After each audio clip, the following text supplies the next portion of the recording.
Border security was a major theme of today's meeting at the White House, but one issue not discussed was the surge of asylum seekers entering Canada from the United States by foot. In recent weeks, we've shared the stories of people who have made the desperate trip. And now that increased traffic is putting extra strain on aid groups on both sides of the border. Karen Pauls has more. These refugee claimants came several weeks ago and they got a place to stay. I feel happy.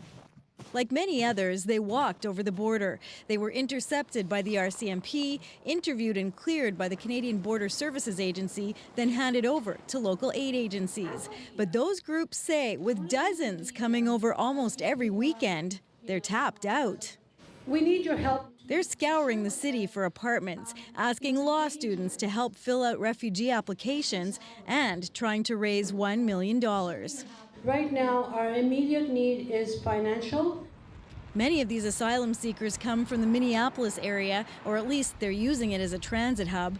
Many living under deportation orders in the United States, living in fear of immigration raids like this one. Some activists are speaking out against the raids. Others are taking a different approach. Pastor James Erlandson is part of Isaiah. It's a multi-faith group in Minnesota. His is one of 24 congregations that have offered up their buildings as sanctuary.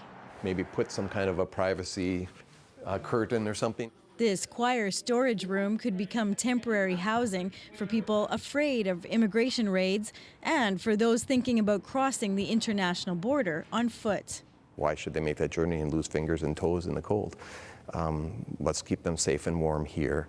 There's no law saying immigration officers can't raid a church, but the Isaiah group is counting on a long-standing tradition of safe houses. We have a history in this country of churches being able to practice their faith freely, and that involves offering sanctuary to people. Today, RCMP said another 7 people crossed into Manitoba. Groups on both sides of the border are concerned, and while they don't see a solution, they say they'll keep helping as long as there's a need. Karen Pauls, CBC News, Winnipeg.